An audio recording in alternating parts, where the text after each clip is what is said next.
इत्तेहादुल मुस्लिमीन के जिम्मेदारान, मेरे दोस्त, मेरे बुजुर्ग, मेरे भाइयों और मेरी माँ बहनों, आपको पता है उत्तर प्रदेश में चुनाव आ चुका है और जिस तरह से मुख्तलिफ सियासत पार्टियों ने अपने अपने नुमाइंदों को उत्तर प्रदेश में चुनाव में उतारा, इसी तरह से मजलिस इत्तेहादुल मुस्लिमीन भी उत्तर प्रदेश में इस मर्तबा पूरी तरह से चुनाव लड़ेगी इंशाअल्लाह। खामोश रहिए, खामोश रहिए। आपने देखा कि पिछले बार भी हम चुनाव लड़े थे उत्तर प्रदेश में, कम सीटों पर लड़े थे, मगर अल्हम्दुलिल्लाह अच्छा प्रदर्शन रहा। इन 5 सालों में उत्तर प्रदेश के हमारे प्रेसिडेंट जनाब शौकत साहब ने और उनकी टीम ने बहुत मेहनत की और हर तरफ पे उत्तर प्रदेश के कोने कोने में मजलिस इत्तेहादुल मुस्लिमीन को पहुंचाया है। आज हर तरफ हमारे लोग, हर तरफ हमारे भाई आप जैसे सब दुआएं दे रहे, सब दुआओं से नवाज रहे और सबका मंशा मकसद एक ही है कि हमको उत्तर प्रदेश में मजलिस इत्तेहादुल मुस्लिमीन को पूरी तरह से कामयाब, क्योंकि देखा यह गया है पिछले 5 वर्ष में, आपने देखा जब से भाजपा की सरकार सत्ता में आई किस तरह से मजलूमों पर, मुसलमानों पर, दलितों पर, बेगुनाह लोगों पर केसेस होते जा रहे हैं। अगर देखा जाए 5 साल के कार्यकाल में भाजपा सरकार ने और योगी ने क्या काम किया, मैं तो सवाल करता हूं योगी से, बताइए आपने क्या किया 5 सालों में? सिवाय नामकरण के और अपनी ठोक डालूंगा वाली पॉलिसी इस्तेमाल करके बेगुनाह बच्चों को, बेगुनाह लोगों को जेल में डाल के उनको मार दिया गया कि ठोक डालूंगा वाली पॉलिसी इस्तेमाल। आज भी आंकड़ा है, मैं नहीं बोलता, मिनिस्ट्री ऑफ होम अफेयर्स का आंकड़ा है कि उत्तर प्रदेश में क्राइम रेट हाईएस्ट है। 2020-2021 का अगर हम आंकड़ा देखें तो उत्तर प्रदेश में पुलिस कस्टडी में 15 युवाओं की जान ली गई। उत्तर प्रदेश के जेल में 450 लोगों की हत्या हो गई, जान चले गई उनकी, इसमें ज्यादातर मुसलमान और दलित भाई हैं। कौन है इसका जवाबदार इस बढ़ते हुए क्राइम रेट का? कौन है इसका जिम्मेदार? योगी सरकार जिम्मेदार और जवाबदार है, क्योंकि इनके पास काम दिखाने को कुछ नहीं है। लोग सवालात करते हैं कि बताइए 5 बरस अब सत्ता में रहे, आपने क्या काम किया उत्तर प्रदेश के विकास के लिए? वो इनके पास है। हमने देखा किस तरह से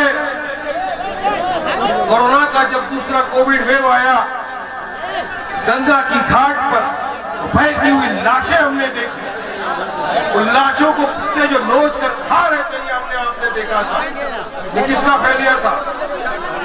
सरकार का फेलियर था, नरेंद्र मोदी का फेलियर था, योगी का फेलियर था। ये बास मतलब उनको चौंकाने के बाद भी वो नहीं जागे, बिना ऑक्सीजन के बच्चों की जानें चली गई, बिना अस्पताल के लोगों ने अपनी जानें गंवा दी।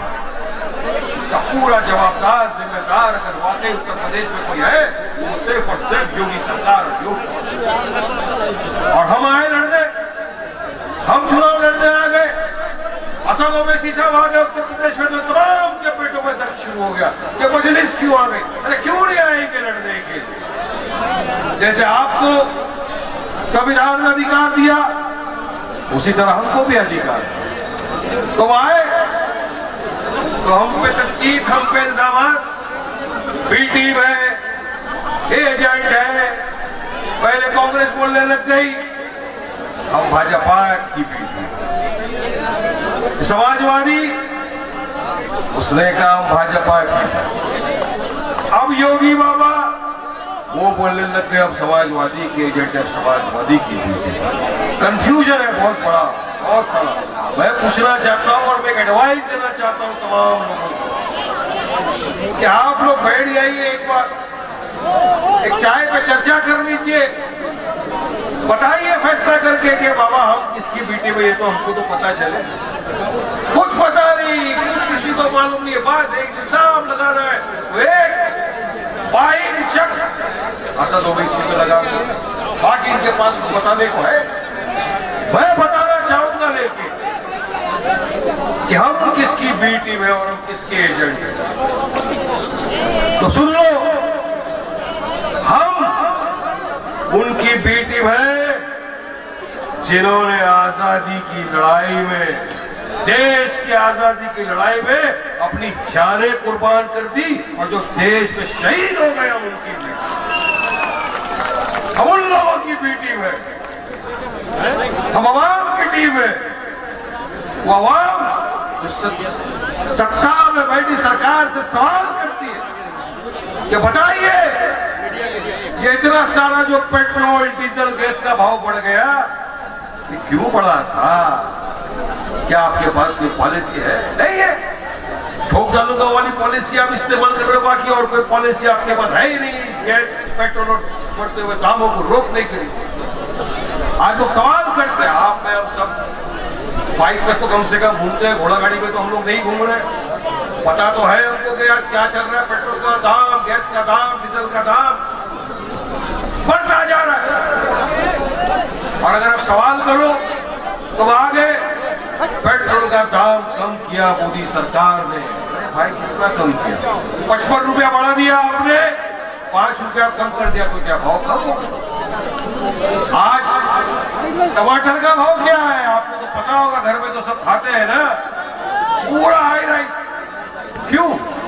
कोई पॉलिसी नहीं, सत्ता में तो आकर बैठ गए, विकास के नाम पे कुछ करना नहीं, कोई पॉलिसी नहीं। एक्सप्रेस वे बना दिया तो ऐसा लग रहा है साफ चैनल पे एक्सप्रेस पे तो मैंने तो कह दिया, सब ऐसा लग रहा है कि 2014 के पहले हिंदुस्तान पूरा एक जंगल और बयाबान, या ना रास्ते थे, ना ट्रेन थी, ना एक्सप्रेस वे था, कुछ नहीं था, सिर्फ मोदी जी ने आके बता दिया।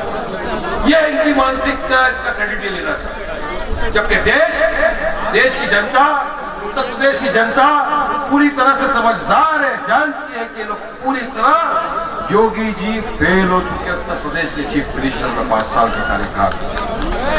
वो आए क्यों सत्ता? क्योंकि ये जो सो कॉल्ड सेक्युलर पार्टियां है sir, Samajwadi party, Congress party, Bhajpa, इनमें ताकत नहीं हराने की, उनको इनमें ताकत नहीं हराने की इनको, वो भी टिकड़ा हमारे सर। अरे हम तो सिर्फ 30 सीट पर लड़े थे ना, अभी तो 350 पे गया। अरे अपनी आंख में उंगली डाल के देखो तकलीफ कहाँ है। हम में नहीं, तुम्हारी नपुंसकता की वजह से आज भाजपा सरकार सेंटर में भी सत्ता में, उत्तर प्रदेश में भी सत्ता में, आपकी नपुंसकता की वजह से, हमारी वजह से। अरे हम तो आए आपके बीच में आपको जगाने, आपको अपना अधिकार दिलाने, हिस्सेदारी की लड़ाई। क्योंकि हम सवाल करते हैं कि जैसे यादवों का नेता है, जाटों का नेता है, दलितों का नेता है, तो बताइए मेरे मुसलमान भाइयों, मेरे बुजुर्गों, मेरे दोस्तों, मेरे अजीज साथियों, कि आपका कोई नेता है क्या? एक समाजवादी में एक थे आजम खान साहब, आज उनको भी ऐसे कॉर्नर में डाल दिया कि उनका अता पता ठिकाना कहीं नहीं। तो क्या उत्तर प्रदेश का 19% मुसलमान 7% वाले को वोट देकर अगर चीफ मिनिस्टर और मिनिस्टर बना सकता है, तो क्या अपने अंदर से डिप्टी सीएम नहीं बना सकता? क्या 19% का बना सकता है ना? ताकत है ना कि नहीं? तो फिर क्यों हम करी सिर्फ पिछाने का काम करें? क्यों हम सिर्फ रमजान में बुलाए, खजूर खिलाए, फिर वो टोपी बिना के चले जाए हमेशा? अब नहीं, अब बराबर की बात होगी, बराबर की लड़ाई होगी, हिस्सेदारी की। हमको भी उत्तर प्रदेश की सियासत में हमारा हिस्सा चाहिए, हमारा भी पॉलिटिकल एम्पावरमेंट होना चाहिए, हमको भी रिजर्वेशन मिलना चाहिए, हमारे भी बच्चों को अच्छे से अच्छा एजुकेशन मिलना चाहिए, अच्छे से अच्छी तालीम मिलना चाहिए। हमारे अब ये हिस्सेदारी की बराबरी की लड़ाई बराबरी की चाहिए, मगर ये जंग अकेले नहीं लड़ सकते साहब। एक वाइट शख्स हजारों किलोमीटर दूर हैदराबाद से आपके बीच में आता है, उनके भी आपके मेरी तरह फैमिली है, बीवी बच्चे सब कुछ है। अल्लाह सुब्हानहू तआला ने जितनी इज्जत देश के वजीर आजम को नहीं दी, उससे ज्यादा इज्जत मेरे कायद बैरिस्टर असदुद्दीन ओवैसी साहब को दी। इज्जत की कमी नहीं, हम दौलत की कमी नहीं, हॉस्पिटल से, एजुकेशन इंस्टीट्यूट है, मेडिकल कॉलेज है, 3 टर्म एमएलए रह चुके, 3 टर्म एमपी बन चुके हैं। अगर इतना काम किया है अल्हम्दुलिल्लाह हैदराबाद में कि अगर घर में भी बैठ जाए और चुनाव आ जाए तो सामने वाले की डिपॉजिट खत्म हो जाती है, ऐसा काम किया जाए। फिर भी इतनी दूर से क्यों आपके बीच आए? आज मंडे को यहाँ है, उत्तरला में, कल बाराबंकी में, उसके पहले जौनपुर में, अलीगढ़ में, फरीदाबाद में, हर जगह जा रहे हैं। क्यों क्यों क्यों? सिर्फ आपके लिए यार। एक जरूर, एक जज्बा, एक जोश है कि नहीं, कौम को शहीद करना है, एक करना है, लीडरशिप पैदा करनी है, ना उनको चीफ मिनिस्टर बनाए ना प्राइम मिनिस्टर बनाए, सिर्फ आपके लिए आपके पास आते हैं, आपकी तरक्की हो, आप आगे बढ़े, इसके लिए आपके बीच में आते हैं। याद रखो इस बात। और हम तो ईमान वाले हैं ना सर, कोई हमको एक गिलास पानी पिलाता है तो भी उसके लिए दुआ कर देते हैं कि अल्लाह इसका अच्छा करे। तो एक शख्स अगर आपके बच्चों के मुस्तकबिल संवारने के लिए आपके बीच आया है तो क्या आप उसका साथ नहीं दे सकते? देंगे ना साथ बैरिस्टर असदुद्दीन ओवैसी साहब का? जिताएंगे ना मजलिस इत्तेहादुल मुस्लिमीन को? आप मजलिस का जीतना, असद साहब की ताकत को मजबूत करना, ये दवाई है कि हम अपनी ताकत को मजबूत करेंगे, हमारी क़यादत को मजबूत करेंगे, हमारा पॉलिटिकल रिप्रेजेंटेशन होना चाहिए, हमें से भी लोग जाना चाहिए जीत के विधानसभा में, बुलंद करना चाहिए हमारी भी कौम की आवाज, मिल्लत की आवाज। जिसको जो सो कॉल्ड सेक्युलर पार्टियां जो थी, ये कथाकथित सेक्युलर पार्टियों ने 70 वर्ष से हमारा वोट लिया, इक़्तिदार की। बताइए मुसलमानों के लिए क्या क्या है? सपा ने 2012 के घोषणा पत्र में कहा था ना कि हम अगर इक़्तिदार में आए तो 18% वोट देंगे मुसलमानों को जॉब और एजुकेशन में। दिया? नहीं दिया। इसलिए कह रहा हूं, इनकी झूठे वादों पे, झूठी बातों पे न जाओ। कल तक हमारे पास कोई ऑल्टरनेटिव नहीं था, हमारे पास कांग्रेस था, सपा थी, बीएसपी था, हम उनको वोट देते आ गए, वोट हमारा गया, इक़्तिदार पे वोट बैठ गए, हमारे लिए कुछ नहीं किया, क्योंकि हमारे पास कोई दूसरा ऑल्टरनेटिव नहीं था। आज हमारे पास एक अपनी खुद की जमात है, अपनी खुद की पार्टी है, जिसका नाम है मजलिस इत्तेहादुल मुस्लिमीन और जिसके सदर का नाम है बैरिस्टर असदुद्दीन ओवैसी। हर वक्त आपके लिए लड़ा।